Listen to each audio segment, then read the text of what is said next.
Hey, greetings, everyone. Lieutenant Colonel Allen West here, the Executive Director of the American Constitutional Rights Union, and welcome to another episode of Live Free TV. If we're to live free in the United States of America, that means that we have to have a system of integrity for our electoral processes and elections. And I think that's one of the big current concerns that I hear and I see going across the country. We have talked about how we've got to have more poll watchers and poll workers and election judges and things of this nature. But there's something out there that the progressive socialists left and kind of tricking some Republicans into this supporting is a thing called ranked choice voting. We've had a segment that talked about ranked choice voting before, but we wanted to get an opportunity to talk to someone that is on the ground in Alaska that can tell us about some of the pitfalls, the shortcomings and failures that he has seen with ranked choice voting and why he's speaking out about that. We're joined today by Phil Izon, who in the financial sector, Phil climbed the ranks from a teller to positions like banker and mortgage loan officer at respected establishments such as KeyBank and Wells Fargo. His commitment to financial literacy shown when he collaborated with the University of Alaska and Wells Fargo to create a course for college students. As he transitioned from finance, Phil ventured into marketing and business consultation, guiding U.S. clients through complex industry landscapes, including scientists at NASA JPL and even former Governor Sarah Palin. He now leads SealCam.ai, a pioneering American AI firm concentrating on computer vision technology, while also driving the movement to repeal ranked choice voting in Alaska, having crafted the bill awaiting a November 2024 ballot decision. Additionally, Phil's expertise about ranked choice voting has been sought after nationally. In 2003 alone, he presented to congressional members, state legislators, 5 secretaries of state, and vast audiences spanning 12 states, including places like Washington, D.C., Florida, Missouri, Arizona, and Hawaii. Phil Izon, welcome to Live Free TV. Thank you so much. I appreciate it. Let's talk about this whole thing, ranked choice voting. Where did this come from? I mean, we've heard about the National Popular Vote Interstate Compact was a means by which the left is seeking to undermine the Electoral College. When was this ranked choice voting first mentioned, brought about, and how was it able to get into the system there in Alaska? Ranked choice voting has been around for a very long time. Actually, it's been used in places like Australia for upwards of 100 years now. In the United States, it's been tested periodically here and there, about 85 different times in various local communities. The most prominent use of ranked choice voting, as the name ranked choice voting in the United States, is San Francisco. That started in 2002. First use case was 2004, but the initiative drive was in 2002, and a lot of the concerns that were brought up at that time for San Francisco are still concerns that I have today. So even 20 years have gone by. A lot of the things they bring up about ranked choice voting, my initial concerns when I first started this process, and were. They say it would get better, in Alaska specifically, it would get better over time. And, Alaskans will get better understanding of how the system works, and they won't make mistakes and whatnot. And so, but if you look at San Francisco and Oakland, they've been using the system for, over, upwards of 20 years, and some places longer. And those issues are still prevalent.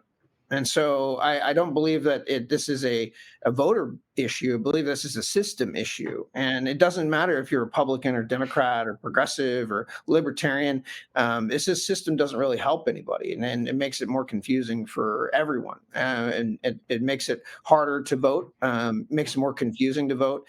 The ballots are more complex, which automatically from the very beginning makes the system not nearly as good as our current system, traditional plurality voting, which makes sense. And even young children understand it. So that's another big piece of it. So, but I want to talk a little bit about why I started it and why I decided I wanted to write the repeal. And so I actually did that in my living room. I wrote a bill and got it approved.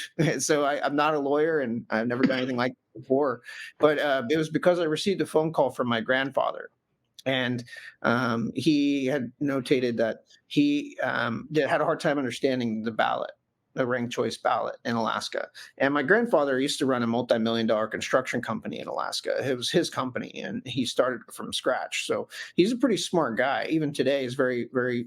He's dealt with some cancer issues, and he had cancer at the time of that. I didn't know that, but it just made me very emboldened to step in and help. And if my granddad was struggling with this system, then I assumed that there were, thousands, tens of thousands of maybe, there's 200,000 voters in Alaska. So potentially hundreds of thousands of voters could have been impacted, negatively by the system. Mhm. So do you have any questions about like kind of the initial launch of this? And then I can go into a little bit of why, where it went from there, but Yeah. just Well, on that's Alaska that's what I side. want to get. That's what I want to get to because one of the things that I've read, the advocates of ranked choice Mhm, voting says that it takes away the partisanship and it mhm. kind of levels a playing field and it allows people to not get into their respective stovepipes and circles. But from this basic understanding, can you just describe to the voters what the folks in Alaska and the confusion that your grandfather saw with this whole ranked choice voting issue? Yeah. So when you first, for one, from the very beginning, you had the system was modified, with very, very little education, to the voters. And so you're going from a system that every single person in the United States, for the most part, have used since they were young children, a plurality style voting system. To moving to like a ranked system, and with the lack of education, a lot of people were walking into ballots, and we heard from poll watchers. I've heard from people that worked in the vote booths that they saw like 10 or 15% of ballot error issues at least, and that's what their estimate was people filling out the ballot incorrectly. Each individual voter had like upwards of 3 ballots to use because potential issues with ranked choice, and a lot of people did use those extra ballots because of the making errors. And when I'm sort of going into that, that's the question, is like, how complex are these ballots? Well, here in the United States with ranked choice, it started out with like jungle primary, and so that's an Mhm. Alaska situation. So you do a big jungle primary, and that could have upwards of 50 people on it, like very similar to California. And Larry Elder and many other people that should be, most likely the governor of California, aren't, because of systems like that with jungle primary. And Gavin Newsom using that as a recall method to stop him essentially from being recalled. It allows people to manipulate the vote with the open primary. They call it open primary. It's really a jungle primary. And so it starts there. That's confusing by itself. Trying to learn about 50 candidates is very complicated. You can't expect Joe Schmo and the guy down the street and a little old lady to learn about 50 individual candidates to figure out who they want to vote for. And so they vote for one person in the jungle primary. And then from there, it moves into a general. And so, depending upon who is which system you're using. So in California, there's a top 2 ranked choice voting system. In Alaska, it's a top 4 ranked choice voting system. And in the Wisconsin, currently they're promoting top 5 ranked choice voting. I believe in Nevada, it's like top 6. So it depends upon the system. And so whoever gets the most votes in that, and so you got top 2, top 4, top 5, top 6 out of the jungle primary. Those people move on to the next round of voting, which is the general. And in that election, that is when the ranked choice part actually takes place. And so just that transition from voting from one person to then voting for ranking could be confusing. Just that by itself, and then not knowing that there's going to be a difference between the two, and like from one election to the next, and so that was by itself very confusing. The delays are also they not so much just confusing, but confusing why it takes so long. Why did they do the delays after the voting? So Alaska has 200,000 voters. Yet we were last in the entire country for election results. The only state that was past us was Georgia, and that was it. And that was with the runoff for just that one race. So the pitch here is that ranked choice voting helps eliminate that runoff in the Georgia circumstance. But if you look at it, we didn't have any election results for everyone else in the country had election results. We were last in the country for all of our election results. Georgia just had one race they had to do a runoff for. So comparing those two, just there's not a reason to abandon an entire election system. So after all these very long, extensive conversations with people in Alaska about their experience with it, I started looking in other places, and my questions were very simple. Is it better? Is it cheaper? Is it faster? Does it increase voter turnout? Does it help third parties? Does it eliminate spoiler candidates? Very, very basic. These are like, okay, if you're going to break down an election system, what are the main things that are your merits for that election system? Well, these are those merits. So if you look at ranked choice voting, it doesn't meet any of these requirements. It doesn't beat a plurality in any of these categories either. So it's confusing. Ballots are complex. The systems are not cohesive. They don't work together very well. There's 50 plus candidates on a jungle primary, and then you mix in the added complexity, extended period of time to get the results as well. And it's all done by computers. So when I was reading some things out of San Francisco, Oakland, California, one of the difficulties they had was an audit trail for ranked choice voting. So if we can try to help the listeners of this segment understand. So when you get to ranked choice voting, let's say you have 5 candidates going into this phase, and you're supposed to rank all of these 5 candidates 1 through 5. Then do you have an opportunity after that to come back and revote or recast a ballot, or does someone else take over that process and you become unaware of what happens with that ranked choicing? It's actually done by an algorithm. It's all computer based. It could technically be done by an individual. In a Virginia circumstance, Glenn Youngkin used ranked choice voting in the 2020 or I believe 2022. I don't remember exactly what year, but Glenn Youngkin's election and the Republican primary because of COVID. So I think it was 2020 election, but they had used ranked choice voting and they hand counted the ranked choice voting tabulation. And from the inside knowledge of that, it was a nightmare. But majority of the time when you do ranked choice voting, it is with a computer algorithm. So the computer automatically captures your choices, supposedly, and then retabulates that later. And so issue with this and tabulation and all this stuff that they do is that, one, it's all done by computers, so there's no human involvement. 2, like you said, there's no audit trail. So I actually went to the Division of Elections in Alaska and sat down getting my petition books and other things.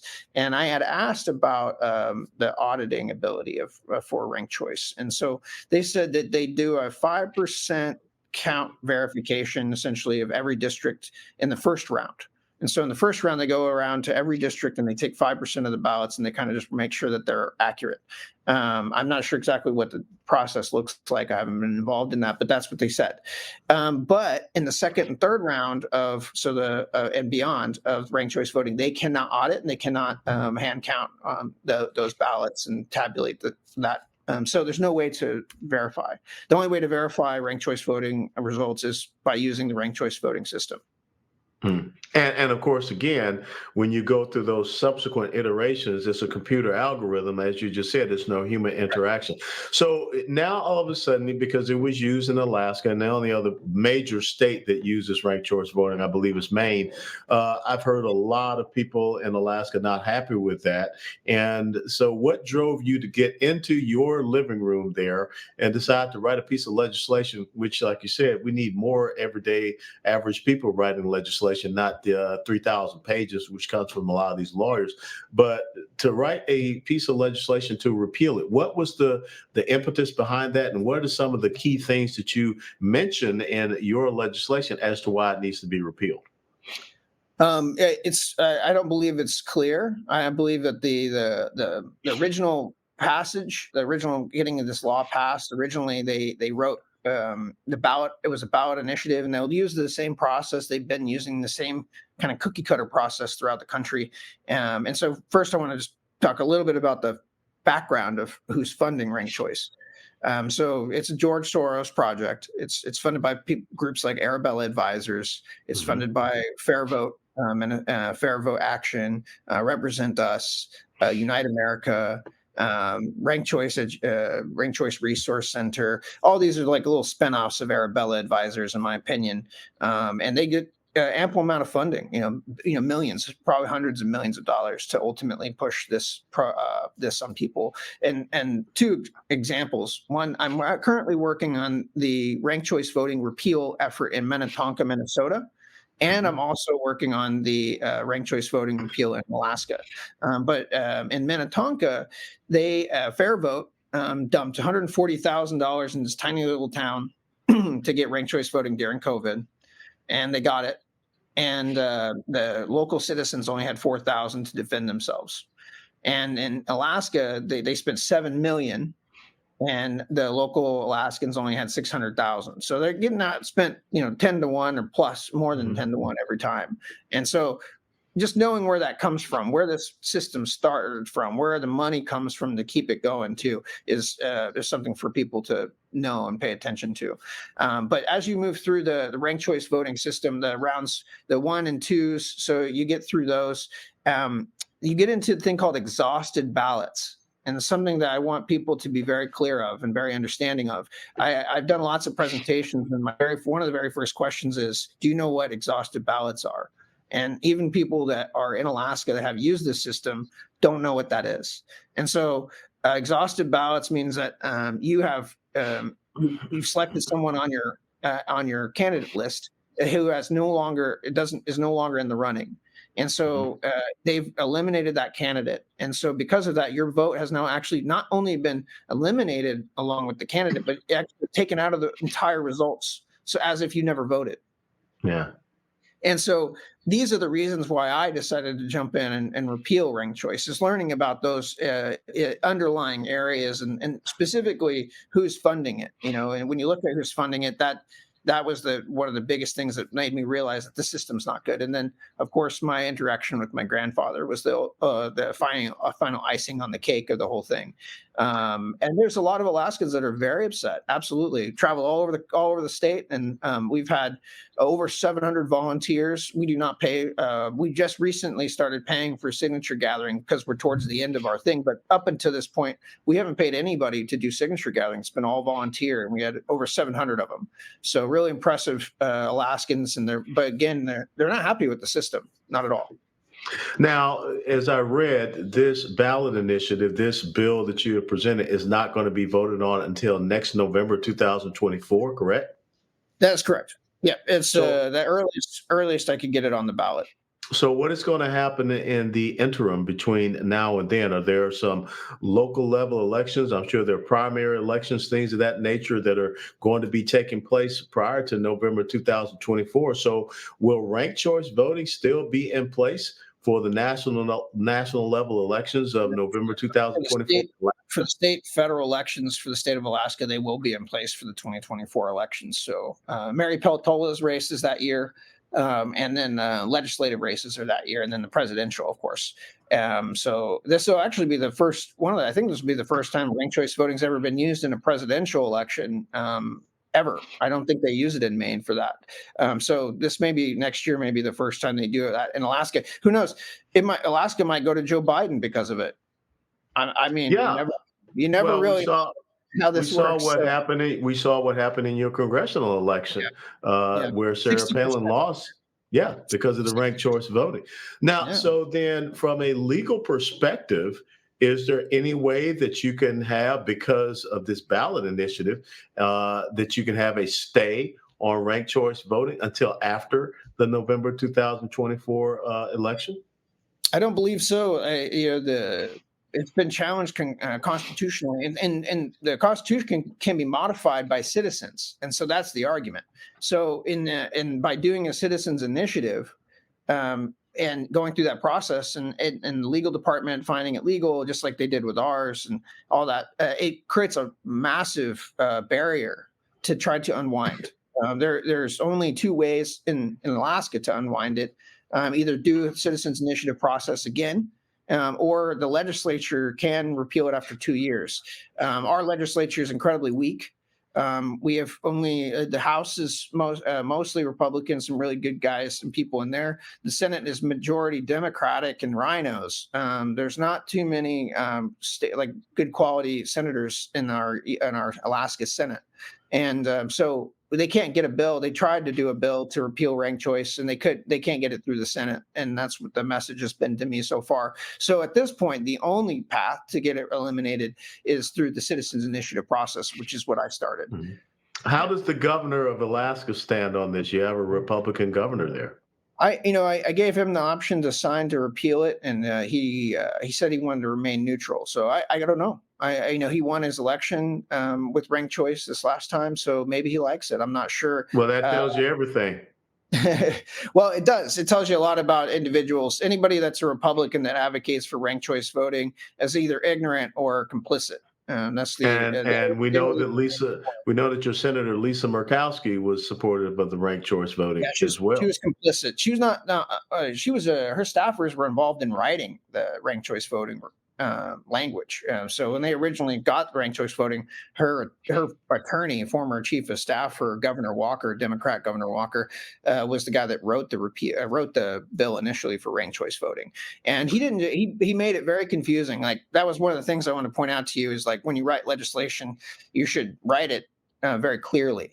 And initially, so when I wrote mine was very clear. And the whole point was my Honest Elections, Alaskans for Honest Elections, which is the project in Alaska, wasn't saying that elections were not honest. It was saying that the group that did that ranked choice voting thing was not honest. They had wrote a bill that had mostly focused on dark money and removing dark money. And it was so focused on dark money that the initial bill, when they applied, got rejected. And so the Department of Law said, no, you can't do that. You're only allowed one subject for a citizens initiative. And they had like 5 subjects in their thing. And the reason why they do that is to limit how much, because your actual summary on the front, like when you do voting, it can only be so long. And so they limit the one subject rule so that way you don't have too much stuff in there and that people know what they're voting on. Well, they challenged that all the way to the Supreme Court, and the Supreme Court of Alaska determined that that was all election related. And so they let it go through. Well, I'll give you another thing here about the Supreme Court of Alaska in a second. But so they went through, and then they got it, and they barely passed by less than 1%. Less than 1% it passed, and it was never audited. So we have no actual proof that it actually really passed or not. And so I feel very confident putting this out in front of Alaskans and giving them a chance to vote on it again. This time, though, we wrote it very clearly. It's just specifically about ranked choice. We didn't include any dark money, anything. We let them keep all of that language and let them have that, because we believe that was a poison pill. We believe that they put that there to try to stop us. They were going to advertise saying we're trying to bring dark money back to Alaska, and which obviously is a joke, because 99% of their money for their effort came from out-of-state sources. 99%. So out of their $7 million, they only raised $20,000 from Alaska. Going into the Supreme Court real quick, last year in that race with Sarah Palin, Al Gross, Nick Begich, and Mary Peltola, this Alaska Supreme Court, this was the Supreme Court that determined this, not anybody else. And they're liberal for the most part. They determined that the Division of Elections actually violated state law by removing Al Gross from the ballot after the deadline. So he dropped out after the deadline, and then they removed his name anyway. And then when they did that, they violated state law, which gave Mary a huge leg up because she was in 4th place. And so if you rewind and you kept Al Gross on the ballot, he gets 3rd place, Mary gets 4th, she gets eliminated. Al Gross gets eliminated, then whoever is our representative is actually down to Nick Begich or Sarah Palin.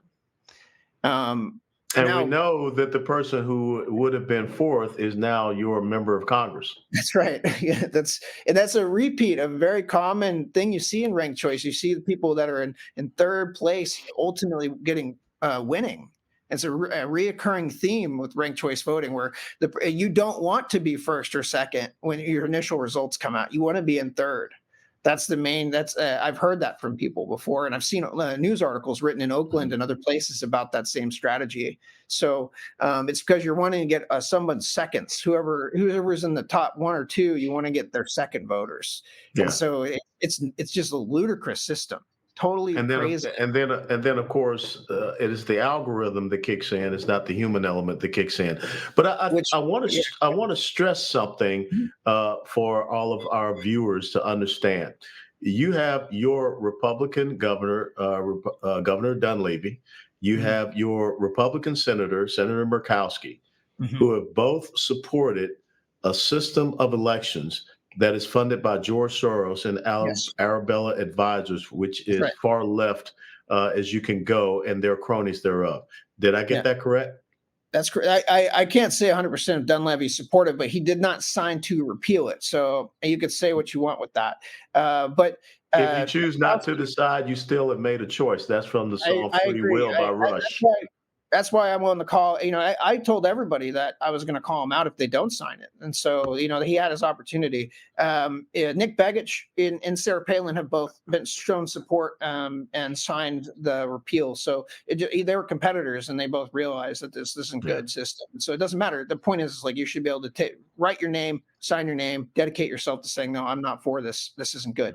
And so if he's not willing to do that, then I'm more than happy to put him on spot.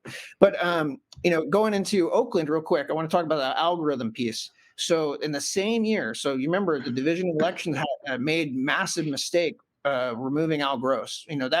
That impacted the election results, and so in Oakland the same year, November election, they did ranked choice voting, and it was a school board race and the mayor's race there. And so in the school board race, they supposedly they, and this factual, but what I mean by supposedly is that supposedly the algorithm was wrong.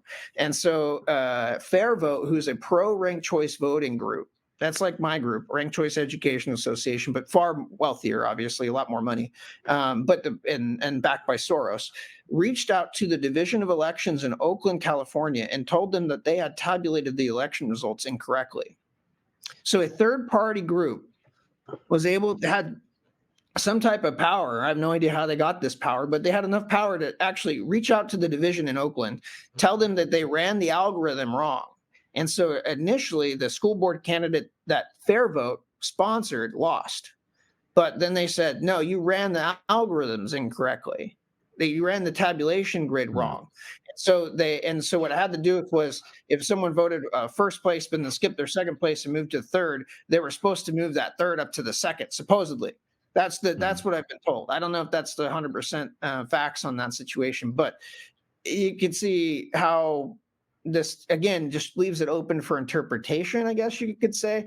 But so Fair Vote, who's again third party, reached out to division and told them, say, no, you did this wrong. The division reran the numbers and agreed that they did it wrong. And then so they already declared someone the winner. They had to retroactively come back and say that someone else was the winner. And then that took 6 months to actually determine in court.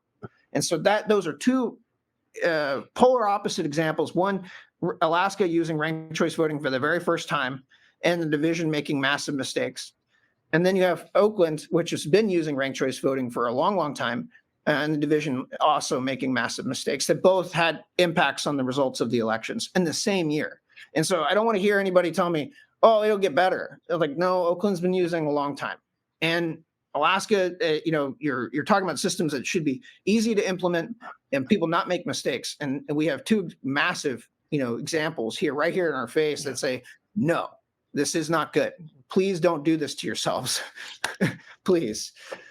Well, as we wrap up this interview, I would like you to give to our viewers the concise understanding as to why nationwide we should reject ranked choice voting. There's no valid reason to use it. It doesn't benefit anyone. There's no proof it helps third-party candidates. There's no proof it helps that it benefits the spoiler issue with candidates. In Sarah Palin's case with Nick Begich, and there's another case in Vermont that shows that spoiler candidates can happen with ranked choice voting. Again, it's not good for third parties. There's no evidence at all. So the pitch from the ranked choice voting groups is like, this will help partisanship. There's actually no proof that it helps Republicans win elections either. None. So third parties don't help. are benefited Republicans. There's only one Republican that has won with ranked choice voting, and that's Lisa Murkowski, which she was in charge of trying to get ranked choice voting. And most likely would have been primaried out because of her allegiance to Biden and other Democratic principles. And so it's just all around. There's no proof to the data. There's no proof in the data that shows that what they're saying, what they're selling is true. I call it snake oil. They're snake oil salesmen. They say it'll fix every ailment with our elections. It'll be better. It's quicker. It's faster. It's cheaper. It increases turnout. And none of these things are true. In Alaska's circumstance, we had the lowest voter turnout in the entire history of our state last year. Entire history of the entire state. Well, our state's pretty new, but think about that. And that's how few people showed up to vote. And I blame ranked choice voting.